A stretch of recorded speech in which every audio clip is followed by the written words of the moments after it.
Well students, आप लोगों का केमिकल काइनेटिक्स के लेक्चर नंबर 9 में फिर से एक बार वेलकम है। आज की क्लास में हम लोग मुख्य रूप से सूडो ऑर्डर रिएक्शन के बारे में कुछ डिस्कशन करेंगे। उसके बाद हम लोग आर्हेनियस इक्वेशन के बारे में डिस्कशन करेंगे। यहाँ पर आपको ये बताने की कोशिश की जाएगी कि टेम्परेचर का जो इफेक्ट होता है रेट ऑफ रिएक्शन पे, कि जैसे जैसे टेम्परेचर इंक्रीज करता है रेट ऑफ रिएक्शन इंक्रीज करता है, तो इसको इक्वेशन के माध्यम से आर्हेनियस ने समझाने की कोशिश की थी। तो किस प्रकार से उन्होंने टेम्परेचर को कोरिलेट किया था रेट ऑफ रिएक्शन से, उनके इक्वेशंस को हम लोग समझेंगे। तो चलिए सबसे पहले थोड़ा सा डिस्कशन हम लोग कर लेते हैं सूडो ऑर्डर रिएक्शन के बारे में।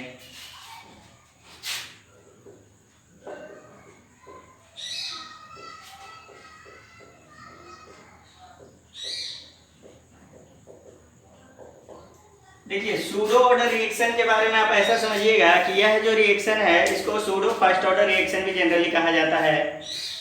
इस रिएक्शन के बारे में आप ऐसा समझिए कि यह एक ऐसा रिएक्शन है जो कि दिखने में लगेगा कि सेकेंड ऑर्डर रिएक्शन है, लेकिन जब प्रैक्टिकली फाइंड किया जाता है तो यह पाया जाता है कि यह रिएक्शन सेकेंड ऑर्डर रिएक्शन ना होकर फर्स्ट ऑर्डर रिएक्शन है। तो मतलब कि दिखता सेकेंड ऑर्डर रिएक्शन है, होता फर्स्ट ऑर्डर रिएक्शन है। इसलिए इस तरह के रिएक्शन को कौन सा रिएक्शन कहते हैं? सूडो ऑर्डर रिएक्शन कहते हैं, जो कि मतलब दिखता कुछ और है, होता कुछ और है। जैसे नाइफ का स्पेलिंग क्या होता है? KNIFE, लेकिन बोलते हैं नाइफ, तो उसमें क्या है? के साइलेंट हो जाता है। तो दिखता कुछ और है और होता कुछ और है।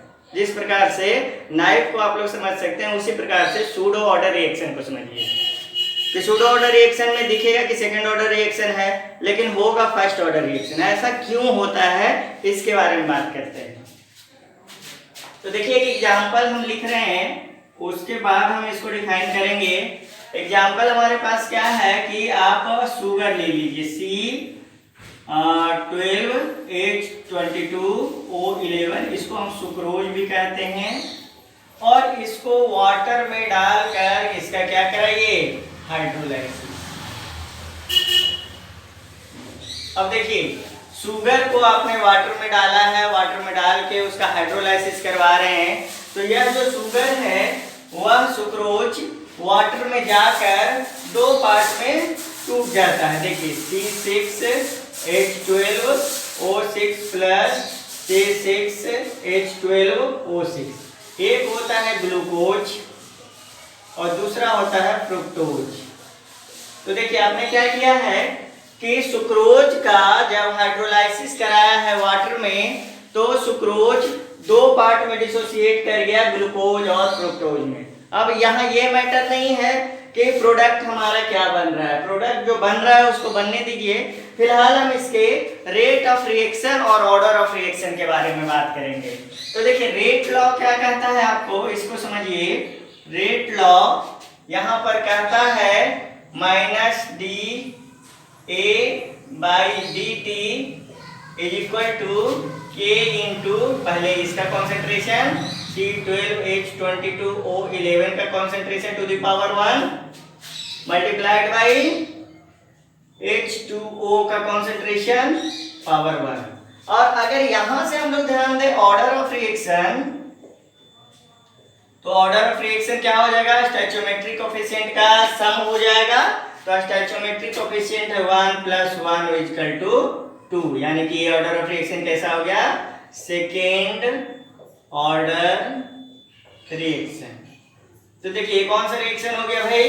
सेकेंड ऑर्डर रिएक्शन हो गया। अब देखिए, यहाँ पे इसको हम लोग ऐसे समझें कि है तो ये सेकेंड ऑर्डर रिएक्शन, देखने से तो रिएक्शन के आधार पे हमें ये समझ में आ रहा है कि रिएक्शन हमारा क्या है? Second order reaction. लेकिन अगर हम लोग इसको ध्यान से देखें और प्रैक्टिकली फाइंड करें, यहाँ पे लिखेंगे इन लेबोरेटरीज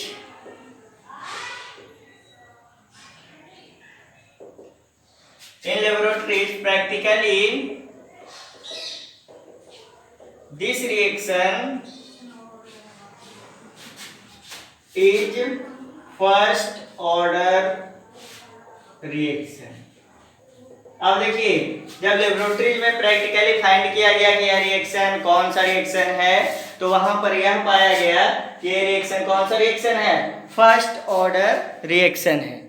अब ध्यान दीजिए कि क्यों ये रिएक्शन फर्स्ट ऑर्डर रिएक्शन हो गया, जबकि यहां से तो हम फाइंड करके आए कि ये सेकंड ऑर्डर रिएक्शन है, लेकिन क्यों ये रिएक्शन फर्स्ट ऑर्डर रिएक्शन हो गया, इसको हम लोग समझते हैं। देखिए, होता क्या है कि यहाँ पर ध्यान देने वाली बात है कि होता क्या है कि ये जो वाटर है, जैसे आप एक छोटा सा एग्जांपल लीजिए कि आपको चीनी का शरबत बनाना है, यानी कि शुगर सॉल्यूशन बनाना है, तो कम से कम 1 गिलास वाटर लीजिएगा आप। 1 गिलास वाटर का मतलब आप मान के चलिए 300 ml वाटर आपने लिया, जिसमें कि अनकाउंटेबल नंबर ऑफ मॉलिक्यूल्स होगा किसका, वाटर का, क्योंकि uncountable number of molecule 1 drop of water में ही हो जाता है। जैसे कि 1 ड्रॉप ऑफ वाटर में मान के चलिए 10 टू पावर 31 मॉलिक्यूल्स होते हैं 1 ड्रॉप ऑफ वाटर में। तो आप सोच सकते हैं कि 300 ml यानी 1 ग्लास ऑफ वाटर में मॉलिक्यूल्स कितने होंगे, अनकाउंटेबल होंगे। अब उसमें आपने क्या किया कि 1 स्पून शुगर ऐड किया, 2 स्पून शुगर ऐड किया, और उसको जब डिजोल्व किया तो आपका क्या बन गया, सॉल्यूशन बन गया, शरबत बन गया। तो उसमें सोचिए कि पानी, वाटर का अमाउंट कितना था और शुगर का अमाउंट कितना है। अगर हम लोग कंपैरिजन करें तो वाटर के अमाउंट के कंपैरिजन में शुगर का अमाउंट नेग्लिजिबल था।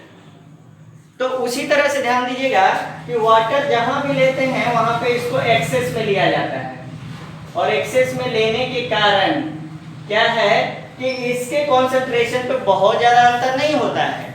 कि अगर मान लीजिए कि 100 मॉलिक्यूल वाटर का है, उसमें से 2 मॉलिक्यूल वाटर का क्या है कि रिएक्शन में पार्टिसिपेट कर गया, और जबकि शुगर का मान लीजिए 2 मॉलिक्यूल था और दोनों मॉलिक्यूल रिएक्शन में पार्टिसिपेट कर गया, तो शुगर तो खत्म हो गया, लेकिन वाटर का अभी भी 98 मॉलिक्यूल बचा हुआ है। इसका मतलब क्या हुआ कि वाटर का कॉन्सेंट्रेशन रेट ऑफ रिएक्शन को इफेक्ट नहीं करेगा। इसका मतलब कि जो भी रिएक्टेंट एक्सेस में होता है, अगर यहाँ पे एक्सेस लिखा हुआ है, एक्सेस का मतलब कि बहुत ज्यादा मात्रा में होता है, तो उसके कॉन्सेंट्रेशन पे कोई अंतर नहीं होता है। इसके कारण वह रिएक्टेंट जो एक्सेस में होगा वो रेट ऑफ रिएक्शन को प्रभावित नहीं करेगा, यानी कि अफेक्टेड नहीं करेगा। इसलिए रेट ऑफ रिएक्शन किसके ऊपर डिपेंड करेगा, सिर्फ और सिर्फ कॉन्सेंट्रेशन ऑफ सुक्रोज मॉलिक्यूल। तो अब यहाँ पर रेट ऑफ रिएक्शन अगर आप लिखें, यहाँ पे रेट लॉ लिखें, तो क्या लिखिएगा, -dA/dt is equal to K into C12H22O11 to the power 1। और ये नहीं लिखा आएगा, ये कांस्टेंट हो जाएगा। कांस्टेंट का मतलब इसके कंसंट्रेशन पे कोई अंतर नहीं होगा, और जब इसके कंसंट्रेशन पे कोई अंतर नहीं होगा तो अब यहाँ पे ऑर्डर ऑफ रिएक्शन आ जाएगा इक्वल टू 1, यानी फर्स्ट ऑर्डर रिएक्शन। तो ये समझिएगा कि वैसा रिएक्शन जिसमें कि किसी एक रिएक्टेंट का कॉन्सेंट्रेशन रेट ऑफ रिएक्शन को अफेक्टेड नहीं करता है, क्योंकि वह बहुत ज्यादा मात्रा में होता है, इसलिए इस तरह के रिएक्शन को हम लोग सूडो ऑर्डर रिएक्शन कहते हैं। तो यहाँ पे डिफाइन कर देंगे the reaction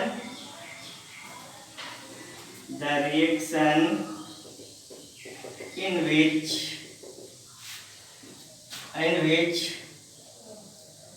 reactant having excess concentration does not affect the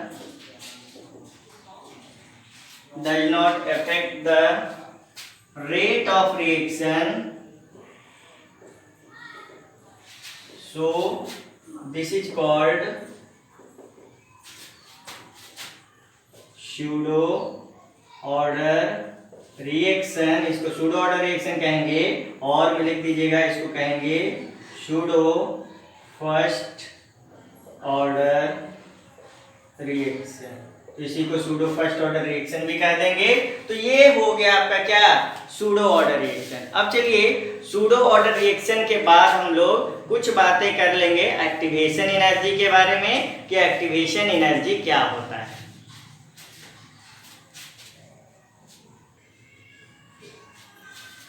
अब देखिए हम लोग बात कर लेते हैं यहाँ पे एक्टिवेशन एनर्जी के बारे में कि एक्टिवेशन एनर्जी क्या होगा।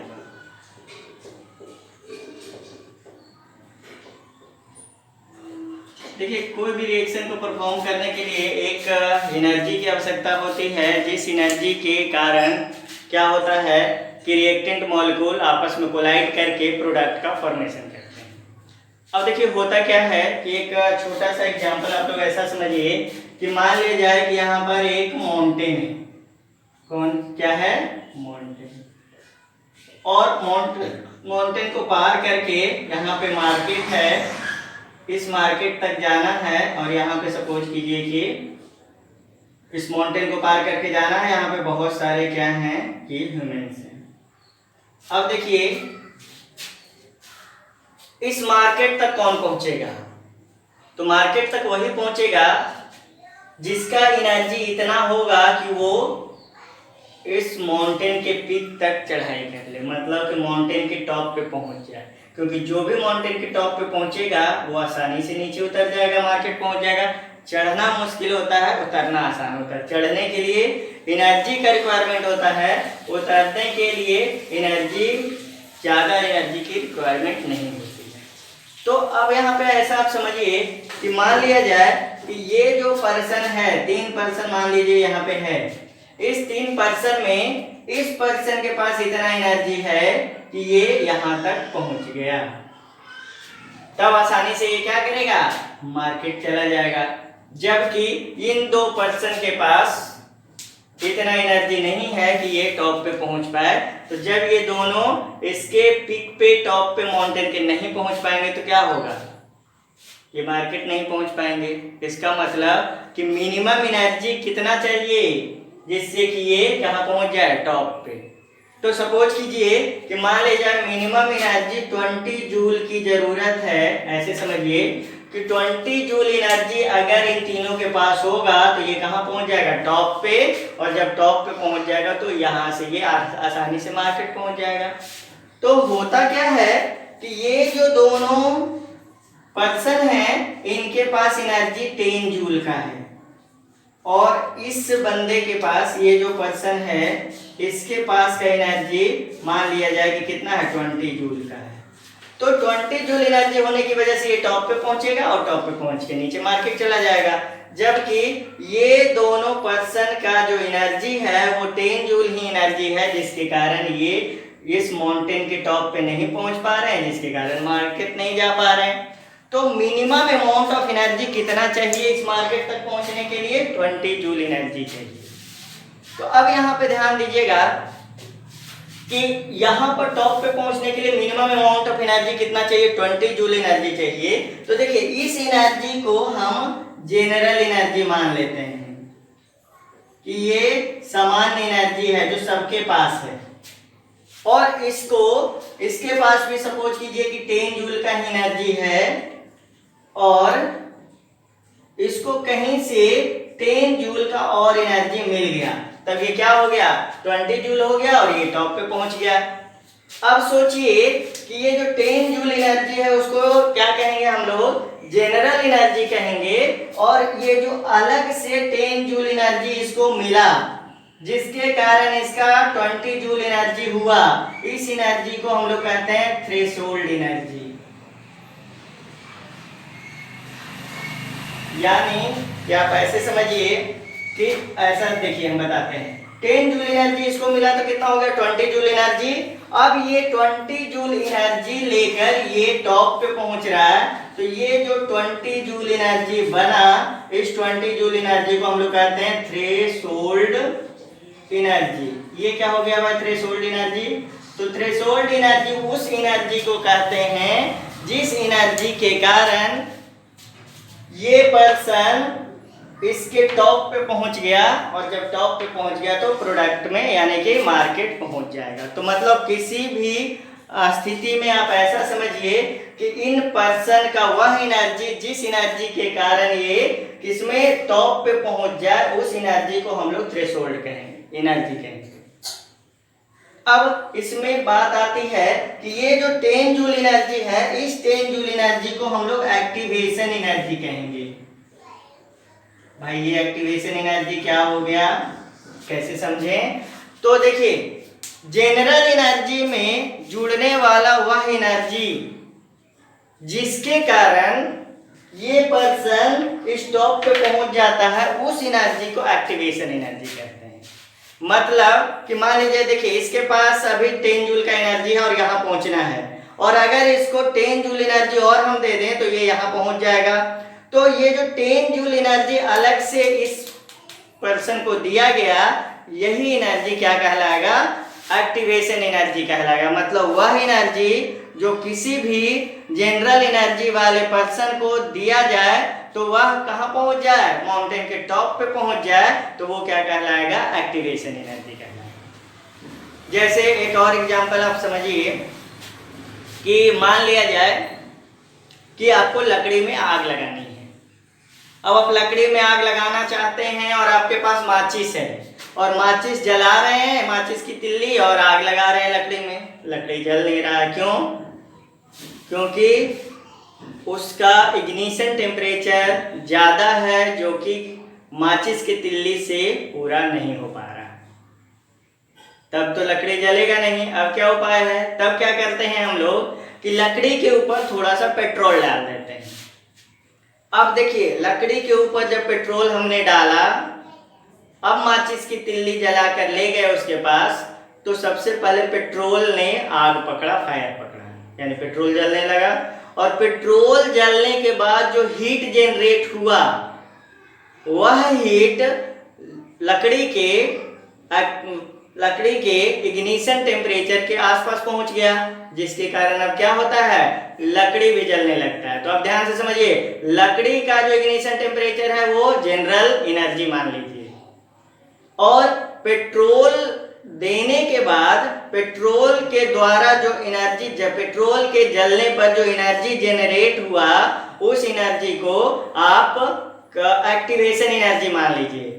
और पेट्रोल के द्वारा जो एनर्जी जनरेट हुआ वह एनर्जी, और जो लकड़ी के पास पहले से एनर्जी था वह एनर्जी, दोनों को अगर आप ऐड कर दीजिए तो क्या बन जाएगा, आपका थ्रेशोल्ड एनर्जी बन जाएगा। कि वह मिनिमम एनर्जी जिस एनर्जी के कारण लकड़ी जलने लगे, वह एनर्जी कौन सा एनर्जी कहलाएगा, थ्रेशोल्ड एनर्जी कहलाएगा। उसी तरह से यहाँ पे ध्यान दीजिए कि ये जो पर्सन है उनके पास अपना एनर्जी, जनरल एनर्जी, अगर बाहर से हम लोग 10 जूल एनर्जी दिए जो कि एक्टिवेशन एनर्जी है, और इन दो एनर्जी को जोड़ने पर ये आसानी से यहाँ पहुंच जा रहा है, तो इसके पास अब मिनिमम एनर्जी 20 जूल का हो गया, जिसके कारण ये आसानी से टॉप पे पहुंच रहा है। तो जनरल एनर्जी और एक्टिवेशन एनर्जी मिलके कौन सा एनर्जी इसको दे दिया, वह मिनिमम एनर्जी जिस एनर्जी के कारण ये माउंटेन के टॉप पे पहुंच गया, उस एनर्जी को कौन सा एनर्जी कहेंगे, थ्रेशोल्ड एनर्जी कहेंगे।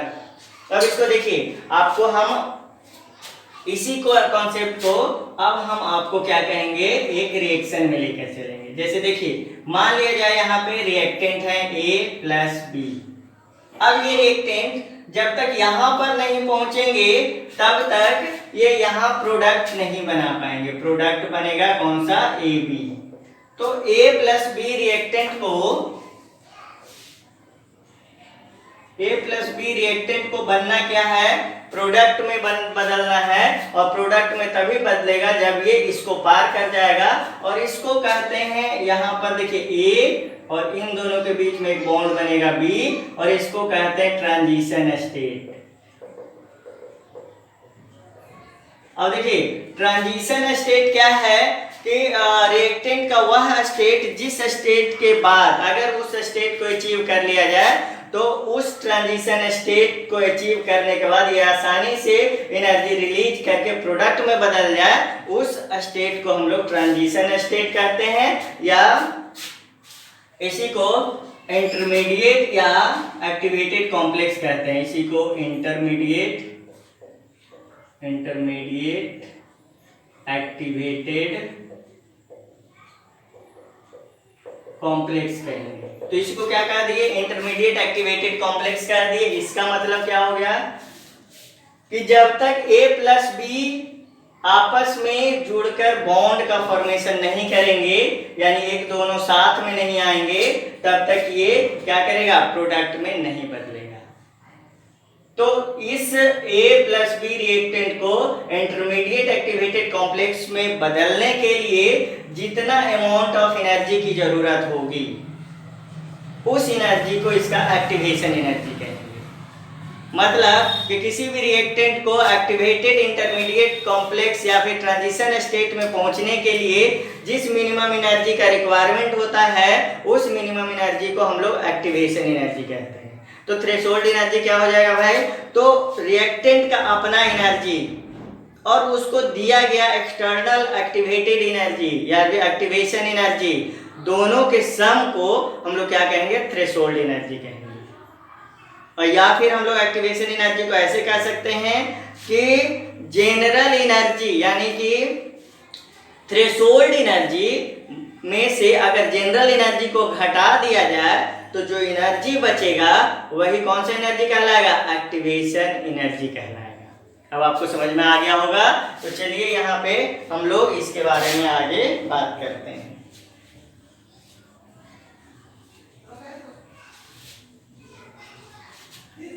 अब देखिए, इसको पहले बना दें, उसके बाद डिफाइन कर देंगे।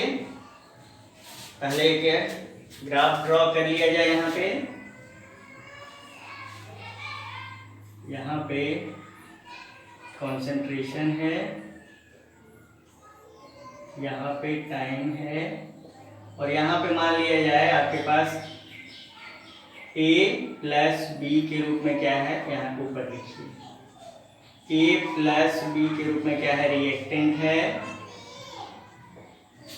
और यहाँ पर A B के बीच में बॉन्ड बन गया, ये है प्रोडक्ट, और ये यहाँ से इस तरह से यहाँ पे पहुँच रहे हैं।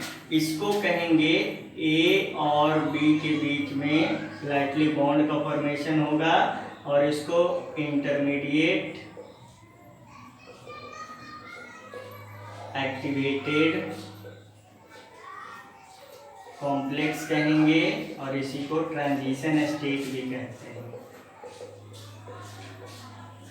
ये ट्रांजिशन स्टेट हो गया। अब इसको ऐसे समझिए कि A और B क्या है, हमारे दो रिएक्टेंट हैं।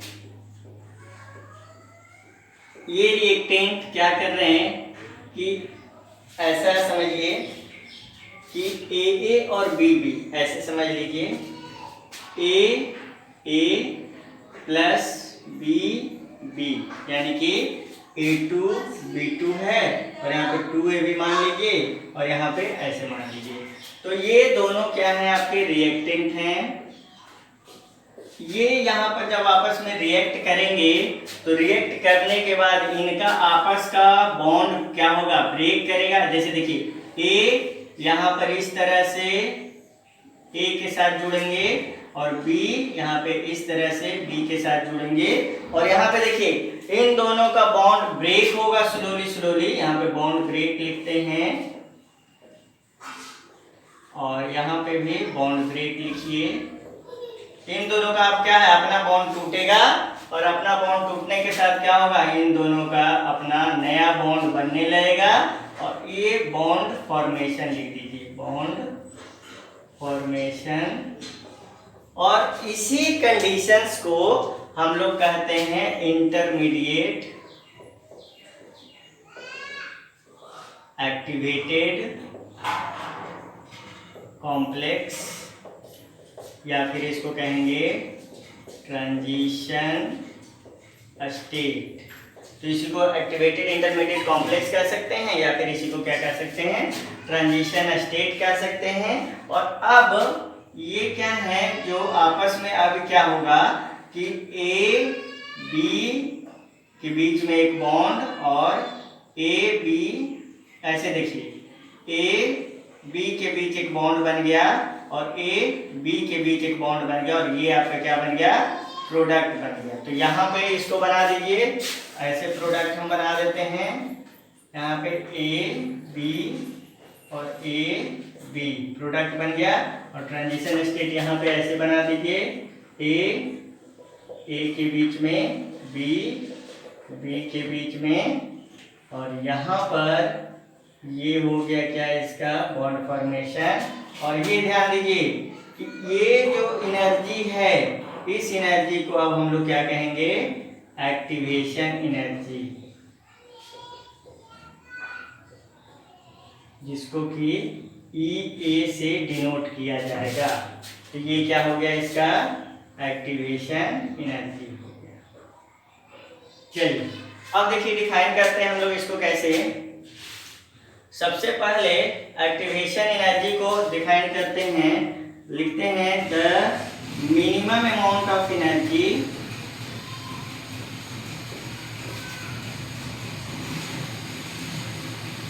which are required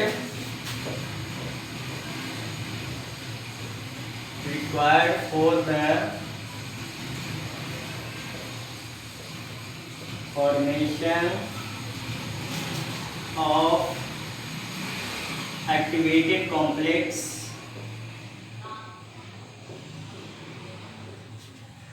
to form a product are called activation energy। और लिखेंगे it is difference between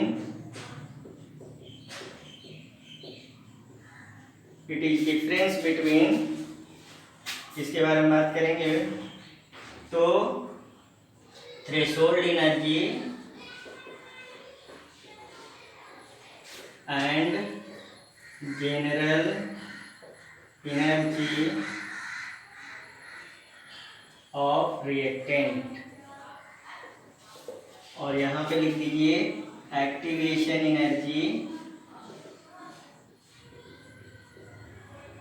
जिसको कि ये से दर्शाते हैं, बराबर लिख दीजिएगा threshold energy minus general energy. तो एक्टिवेशन एनर्जी क्या हो गया, थ्रेशोल्ड एनर्जी माइनस क्या हो गया, जनरल एनर्जी को ही क्या कहेंगे हम लोग, एक्टिवेशन एनर्जी कहेंगे।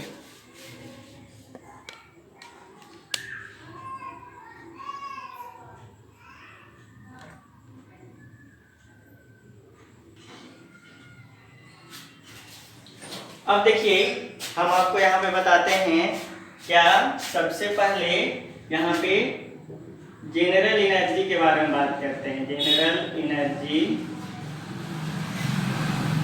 ऑफ रिएक्टेंट,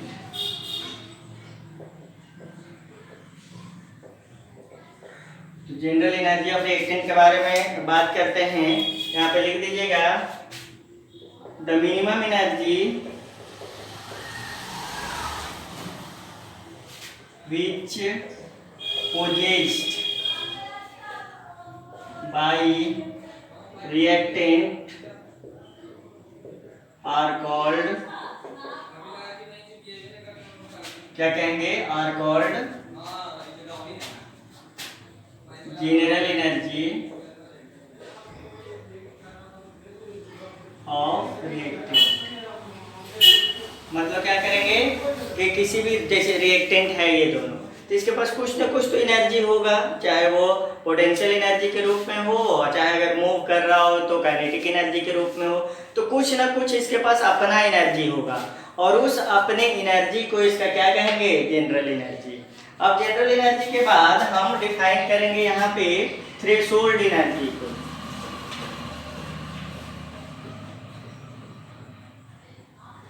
देखिए थ्रेशोल्ड एनर्जी को जनरली पाई द्वारा डिनोट करते हैं। तो ये जो थ्रेशोल्ड एनर्जी है इसको ऐसे समझिए कि, चलिए इसको डिफाइन पहले करते हैं, the minimum amount of energy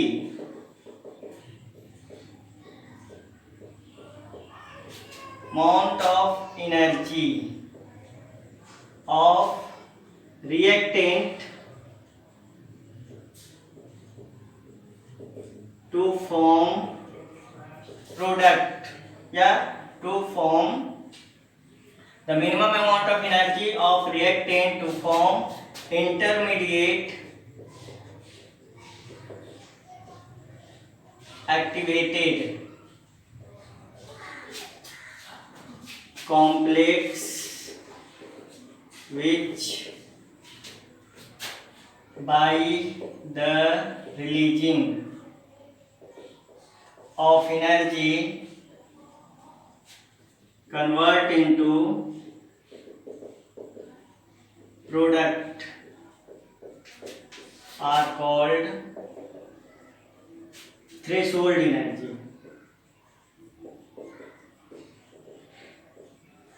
और देखिए यहाँ पे हम लोग लिखेंगे threshold energy is sum of general energy and activation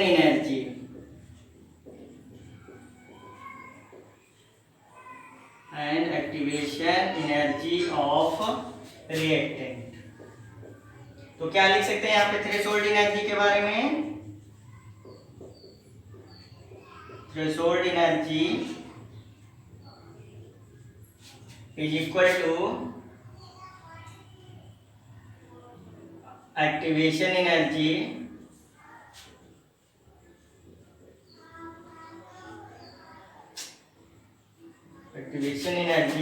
और प्लस जनरल एनर्जी। तो ये हो गया आपका थ्रेशोल्ड एनर्जी, जिसको कि पाई से डिनोट कीजिए, और ये आपका क्या कहलाएगा? Threshold energy. तो फिर से एक बार समझने की कोशिश कीजिएगा डिफरेंस किन के बीच में। तो डिफरेंस आपको समझना है जनरल एनर्जी, एक्टिवेशन एनर्जी और थ्रेशोल्ड एनर्जी ऑफ रिएक्टेंट। सबसे पहले ये समझिए ऐसे कि ये जो एनर्जी है किसी भी रिएक्टेंट के पास अपना एनर्जी, वो जनरल एनर्जी है, चाहे वो काइनेटिक एनर्जी के रूप में रहे चाहे तो पोटेंशियल एनर्जी के रूप में रहे। जैसे देखिए मान लीजिए सॉलिड रिएक्टेंट हैं तो उनके पास जो एनर्जी होगा वो पोटेंशियल एनर्जी के रूप में होगा। अगर गैसियस रिएक्टेंट है जो उनके मॉलिक्यूल इजीली मूव कर रहे हैं तो उनके पास जो एनर्जी होगा वो कौन सा एनर्जी होगा? Kinetic energy. और यही काइनेटिक एनर्जी या पोटेंशियल एनर्जी जनरल एनर्जी कहलाएगा रिएक्टेंट का। अब रिएक्टेंट को बदलना है प्रोडक्ट में, तो रिएक्टेंट को प्रोडक्ट में बदलने के लिए मिनिमम अमाउंट, सबसे पहले तो ये समझिए रिएक्टेंट प्रोडक्ट में तब बदलेगा जब रिएक्टेंट आपस में कोलाइड करेंगे और कोलाइड करके एक इंटरमीडिएट कॉम्प्लेक्स का फॉर्मेशन करेंगे। और जैसे ही ये इंटरमीडिएट कॉम्प्लेक्स का फॉर्मेशन करेंगे तो अब इनके पास जो एनर्जी है उस एनर्जी के कारण अब ये धीरे धीरे अपना एनर्जी को क्या करेंगे? रिलीज करेंगे, और रिलीज करने के बाद ये क्या बना लेंगे? प्रोडक्ट बना लेंगे। और ये एनर्जी कहाँ चला जाएगा? एनवायरनमेंट में चला जाएगा। तो इंटरमीडिएट कॉम्प्लेक्स बनना ही इंपॉर्टेंट कहलाता है। ट्रांजिशन स्टेट में पहुंचना इंपॉर्टेंट होता है कि जब रिएक्टेंट ट्रांजिशन स्टेट में पहुंच जाता है तब वो आसानी से क्या करता है? प्रोडक्ट बना लेता है। फॉर एग्जांपल कि मान लीजिए कोई ब्रिज पे आप ब्रिज पार करना चाहते हैं और ब्रिज स्लोपिंग के रूप में बना हुआ है कुछ इस तरह से, ऐसे करके ऐसे, और आप यहाँ से यहाँ जाते हैं और यहाँ से यहाँ आते हैं। देखिए आपको ब्रिज अगर पार करना होता है तो क्या करते हैं बताइए? आप जब साइकिल से यहाँ से पार कर रहे होते हैं तो बहुत तेज पैडलिंग करना होता है, पूरा ताकत के साथ पैडल लगाना होता है, तब जाकर कहाँ पहुंचते हैं आप? टॉप पे पहुंचते हैं। यानी बहुत ज्यादा एनर्जी की जरूरत होगी, बहुत ज्यादा एनर्जी आपने लगाया, और जब टॉप पे पहुंचते हैं तो क्या यहाँ नीचे उतरने के लिए आपको पैडल लगाने की जरूरत होती है कि बिना पैडल लगाए हुए आसानी से आप उतर जाते हैं? तो बिना एनर्जी खर्च किए हुए, मतलब कि समझिए कि जो एनर्जी स्टोर हुआ था वो एनर्जी खर्च करते हैं सिर्फ, और ये आप आसानी से कहाँ पहुंच जाते हैं? ब्रिज के उस पार पहुंच जाते हैं। तो वही कंडीशन यहाँ पे भी है कि प्रोडक्ट बनने के लिए रिएक्टेंट को क्या करना होता है कि पहले एनर्जी गेन करके कोलाइड करना होता है, कोलाइड करके इंटरमीडिएट कॉम्प्लेक्स बनाते हैं, और जब ये इंटरमीडिएट कॉम्प्लेक्स बन जाता है तब अब ये एनर्जी रिलीज करके प्रोडक्ट को का फॉर्मेशन कर लेते हैं। तो यहाँ से ये समझिएगा कि रिएक्टेंट को रिएक्टेंट के पास अपना कुछ तो एनर्जी है, और उस एनर्जी के अलावा अलग से इतना एनर्जी की आवश्यकता है जिस एनर्जी के कारण ये कहाँ पहुंच जाए, इंटरमीडिएट एक्टिवेटेड कॉम्प्लेक्स बना दे। उस एनर्जी को मतलब जनरल एनर्जी और जो एक्स्ट्रा एनर्जी मिला जिस एनर्जी के कारण इन्होंने इंटरमीडिएट एक्टिवेटेड कॉम्प्लेक्स बनाया, उस दोनों एनर्जी के सम को हम लोग क्या कह देंगे, थ्रेशोल्ड एनर्जी। यानी थ्रेशोल्ड एनर्जी में क्या क्या चाहिए होगा, जनरल एनर्जी और साथ में अलग से मिलने वाला एनर्जी जिसके कारण क्या बन सके, इंटरमीडिएट एक्टिवेटेड कॉम्प्लेक्स बन सके, वो क्या कहलाएगा, थ्रेशोल्ड एनर्जी कहलाएगा। अब बात आती है यहाँ पे कि एक्टिवेशन एनर्जी क्या कहलाएगा। तो एक्टिवेशन एनर्जी को ऐसे आप लोग समझिए कि जब रिएक्टेंट के पास अपना कुछ एनर्जी है और इसको इंटरमीडिएट एक्टिवेटेड कॉम्प्लेक्स बनना है, लेकिन जितना एनर्जी है वो पर्याप्त नहीं है जिससे कि वो क्या बना सके, एक्टिवेटेड इंटरमीडिएट कॉम्प्लेक्स बना सके, तब क्या करते हैं, अलग से एनर्जी प्रोवाइड किया जाता है जिस एनर्जी के कारण अब ये क्या कर सकेंगे, इंटरमीडिएट एक्टिवेटेड कॉम्प्लेक्स बना सकेंगे। तो जो अलग से एनर्जी प्रोवाइड किया गया इनको इंटरमीडिएट एक्टिवेटेड कॉम्प्लेक्स बनाने के लिए, वो एक्स्ट्रा एनर्जी कौन सा एनर्जी कहलाएगा, एक्टिवेशन एनर्जी कहलाएगा। जैसे फॉर एग्जांपल आप कैल्शियम कार्बोनेट लेके रखे हैं एक कंटेनर में, खुद से तो वो कैल्शियम ऑक्साइड कार्बन डाइऑक्साइड में बदलेगा नहीं, तो वो कैसे बदलेगा कैल्शियम ऑक्साइड और कार्बन डाइऑक्साइड में, तो उसमें करना क्या होगा कि आपको अलग से हीट प्रोवाइड करना होगा। तो जो आप हीट प्रोवाइड कर रहे हैं, सबसे पहले कैल्शियम कार्बोनेट के पास अपना कुछ एनर्जी होगा जिसको जनरल एनर्जी मान लीजिए, और बाहर से जब वो हीट आप जो प्रोवाइड कर रहे हैं ये हीट उसमें ऐड होता चला जा रहा है। तो जो एक्स्ट्रा हीट आप प्रोवाइड कर रहे हैं जिसके कारण वो कैल्शियम ऑक्साइड और कार्बन डाइऑक्साइड में टूटेगा, तो जो एक्स्ट्रा हीट है यही उसका एक्टिवेशन एनर्जी है। तो थ्रेशोल्ड एनर्जी क्या है भाई, तो उसके पास अपना जो पोटेंशियल एनर्जी है और बाहर से जो आप एक्स्ट्रा हीट प्रोवाइड किए, ये दोनों को कलेक्टिवली हम लोग क्या कहेंगे, थ्रेशोल्ड एनर्जी कहेंगे। That's all. यही है आपका एक्टिवेटेड एनर्जी, थ्रेशोल्ड एनर्जी और जनरल एनर्जी। अब देखिए आज के क्लास में तो हम लोगों ने एक्टिवेटेड एनर्जी को समझ लिया कि एक्टिवेशन एनर्जी क्या होता है। इस एक्टिवेशन एनर्जी की मदद से आर्हेनियस ने एक इक्वेशन दिया और उस इक्वेशन के आधार पे उन्होंने टेम्परेचर को कोरिलेट किया रेट ऑफ रिएक्शन से। तो आज का क्लास थोड़ा लंबा हो रहा है। अब अगर हम लोग बात करेंगे आर्हेनियस इक्वेशन के बारे में तो क्लास और भी बहुत ज़्यादा लंबा हो जाएगा। तो आज आप इस कॉन्सेप्ट को अच्छे से समझने का कोशिश कीजिए ताकि नेक्स्ट क्लास में हम लोग आर्हेनियस इक्वेशन को बेहतर ढंग से डील करें, समझ सकें। तो चलिए स्टूडेंट, आज की क्लास को हम लोग यहीं पे रोकेंगे। आप इसको अच्छे से पढ़िए, समझिए और समझने की कोशिश कीजिए। Okay student, that's all from today, bye.